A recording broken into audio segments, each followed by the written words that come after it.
Hello everyone, a very good morning to all of you. How are you all? I hope you all will at home and be safe. Students, today I am going to continue the same topic, pronoun. I have already discussed about with you the three kinds of pronoun, that was personal pronoun, distributive and demonstrative pronoun. Today the fourth number of kinds of pronoun I will discuss with you. So stay here. The topic of today's topic is reflexive pronoun. What is the name of this pronoun? Is reflexive pronoun. Now let us start. What is this reflexive pronoun? When the action is done by the subject turns back upon the subject, means when any action has been done by the subject, जब same action किसी भी subject के द्वारा किया जाए, and turns back, the line is here, the turns back upon the subject, और उसका जो रिफ्लेक्शन है, रिफ्लेक्सिव प्रोनाउन मीन्स जो भी आप एक्शन कर रहे हो, the same reflection is come back to the same subject. Means when sometimes you do the action, the impact goes through the object, but in such type of pronouns, the reflection, or you can say the impact of the action of the subject is turns back to the same subject, as you can see in the example. So in this type, which words are used, they are called reflexive pronoun.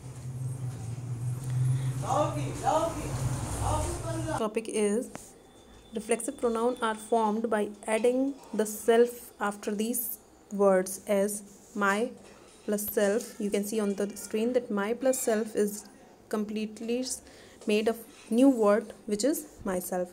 The second term is your plus self made yourself. So what you can see that these type of pronoun, reflexive pronoun, are formed by adding, क्या add करके, self. हम एक word add करते हैं इन pronounce को form करने के लिए, that is self. Herself, himself, yourself, myself, like that. Got it? Such type of pronouns are used to reflect the action upon the same subject, who is the doer और who is the performer, जो उस action को perform कर रहा है. इस इन pronouns, जो रिफ्लेक्सिव प्रोनाउंस होते हैं, वो उसी पर इम्पैक्ट डालते हैं. जैसे एग्जांपल देखिए, I do my work. I do my work, इसमें सब्जेक्ट क्या है? आई. एक्शन क्या कर रहा है? डू माई वर्क, मैं अपना काम करता हूँ. अब उसने रिफ्लेक्शन माई सेल्फ यूज़ किया, reflexive pronoun is there, myself. Myself का मीनिंग यहाँ पर क्या हुआ क्लास? आई के ऊपर किसका असर आ रहा है? My self. वो कहता है आई डू माई वर्क, मैं अपना काम करता हूँ. My self means my self ने रिटर्न किया इसी सब्जेक्ट को, सेम सब्जेक्ट को, आई को रिफ्लेक्ट किया कि मैं अपना काम अपने आप करता हूँ. मीन्स जो रिफ्लेक्सिव प्रोनाउंस होते हैं, they always give the impact on the same subject, which is the who is the performer of the action. The next sentence you can see that she hurt action हो गया. What is the action taken by her? Her यहाँ पर subject है. Which action she has done? Hurt. Now there is an reflexive pronoun herself. The impact of this herself is upon her, upon she, sorry. Got it? So means when any word, this type of word, means reflexive pronoun always reflect its own subject, as herself impact here to she. she क्योंकि उसका subject है और उसने अपना reflection किसके ऊपर डाला? she. means she hurt herself, उसने खुद को, अपने आप को ही हर्ट किया. got it? one more thing, point I have noted here, note, you can read it.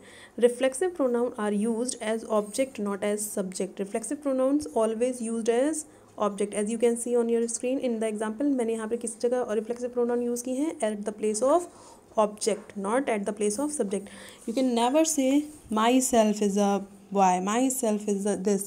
कभी भी आपको जब अपने आप को इंट्रोड्यूस करना होता है, you can never use the reflexive pronoun as a subject. As I told you in my previous video, demonstrative pronoun always used to introduce yourself or to indicate yourself or anything which you want to indicate or introduce, but we never used reflexive pronoun as a subject. These words are always used as at the place of object.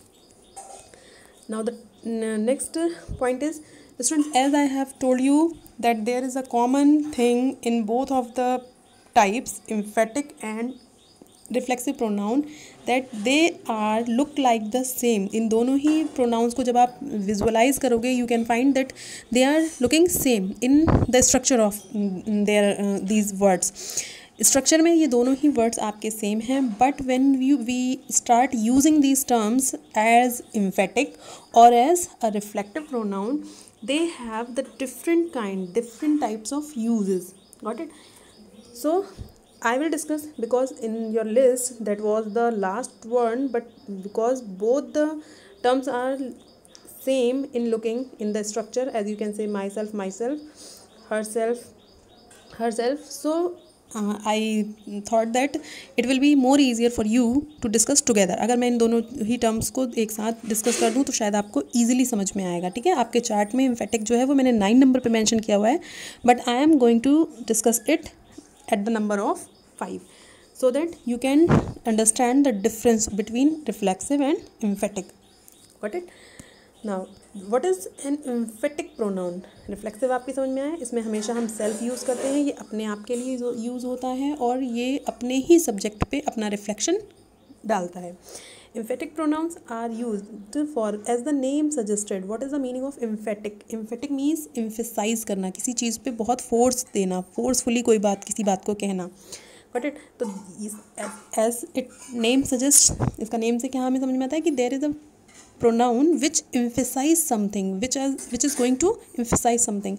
एक ऐसा pronoun है जो किसी चीज़ पे emphasize करने वाला है. So see the definition. These type of pronoun are look like reflexive. देखने में कैसे लगते हैं ये? बिल्कुल ही just like reflexive pronoun, जैसे कि reflexive pronoun होते हैं, but they are differently by their use. लेकिन ये उससे किस तरीके से अलग होते हैं? By their use. इनका use जैसे हम करते हैं उससे ये differentiate आप कर सकते हो कि it is a reflexive pronoun or an emphatic pronoun. The second point of this term is emphatic pronouns are used to emphasize any statement, as I have told you earlier. Emphasize, emphatic means emphasize. इसमें कहीं ना कहीं आपको ऐसा ये seems होगा that it is some emphasize on its statement or a person or a place or a thing, whatever.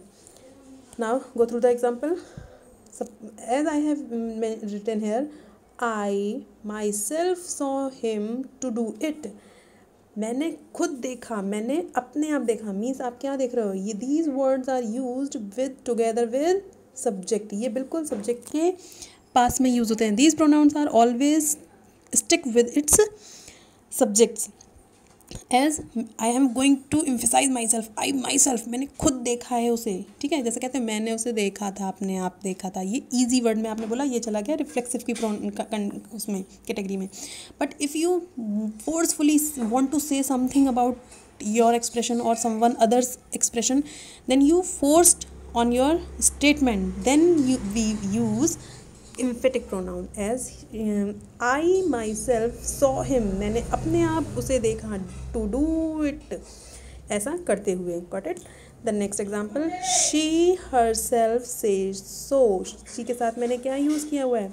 she herself, वो खुद अपने आप ऐसा कहती है, मैंने ऐसा नहीं कहा. जैसे आप sometimes you say ना कि मैंने ऐसा कुछ नहीं कहा. she says, वो खुद, she herself says so means वो अपने आप फोर्स दे रहे हो आप अपनी बात पे कि वो खुद ऐसा कहती है, मैं नहीं कहता. Got it? After that, last example of this type, it was told by the teacher himself. Teacher ने ऐसा हमें खुद बताया. ठीक है, जैसे समटाइम्स स्टूडेंट्स वर क्वेलरिंग एंड से नो मैंने नहीं कहा, मैम ने कहा, नो, फिर आप एम्फेसाइज देते हो अपनी बात पे. No, teacher himself told me, sir कि सर ने ऐसा खुद कहा. That at that time when you want to emphasize your statement, we use emphatic pronoun with the subject. Got it? This kinds is reciprocal. The 6th number of this series is reciprocal pronoun. What is the meaning of reciprocal? Reciprocal means होता है mutual. Mutual means आपस में रखना. There is something which joins the characters together. इसमें कुछ ऐसे words होते हैं जो आपको ऐसा लगेगा कि mutual means आपस में connect कर रहे हैं, connectivity add कर रहे हैं. There are two words which falls in this category is each other and one another. यहाँ पर reciprocal pronouns कौन से होते हैं? सिर्फ हम इसमें इस कैटेगरी में हम दो words रखते हैं. These are each other and one another. Always see that each other is used for only two person. जहाँ पर केवल दो लोग दो चीज़ें होंगी वहाँ पर हम यूज़ करेंगे each other का. But where we find more than two, जहाँ भी दो से ज़्यादा चीज़ें होंगी उसके लिए हम यूज़ करते हैं one another. दोनों का मीनिंग लगभग सेम है. But each other always used for the two and one another always used for more than two. Remember it very carefully. But these pronouns are used as an object. ये pronoun भी आपके जैसे आपने देखा था जो आपके reflexive pronoun थे वो भी आपके end में use हो रहे थे, means at the place of object. Same as the reciprocal pronouns are also used at the place of object. See the examples I have written here. The two brothers. What is the number of the persons? Two. ठीक है. Two brothers love each other. तो to के लिए मैंने क्या use किया? each other. एक दूसरे को बहुत प्यार करते हैं. Means there are only two persons are. After that I have written these three friends. तो थ्री हो गए, means more than two. Don't be confused. यहाँ पर 3, 4 मैनी बहुत सारे भी हो सकते हैं. Got it.